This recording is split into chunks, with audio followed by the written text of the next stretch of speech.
আপনি বাপ আপনার ছেলেকে বলছেন, বাবা বলো তো দেখি সরেওতে অজগরটি আসছে তেরে, ছেলেকে ভয় দেখানোর দরকার নাই। আপনি আপনার ছেলেকে এগুলা কেন শিখাচ্ছেন? আপনি আপনার ছেলেকে শিখাবেন, বাবা বলো তো দেখি সরেওতে অজগরের নামাজ পড়ি।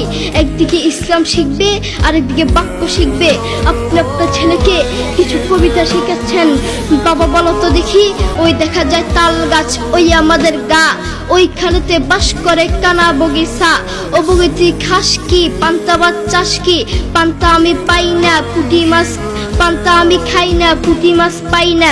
একটা যদি পাই ধরে গাবুস কুবুস খাই, গাবুস কুবুস খাওয়া লাগবে না। আপনি বলেন আপনার ছেলে এটা থেকে কি শিখলো? আপনি আপনার ছেলেকে এগুলা কেন শিখাচ্ছেন?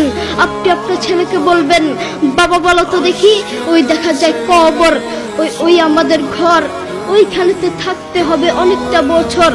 ও কবর তুই চাস কি, নেককার লোক পাস কি, নেককার লোক পাই না। একটা যদি পাই ধরে জান্নাতে ঢুকে, ঠিক কিনা?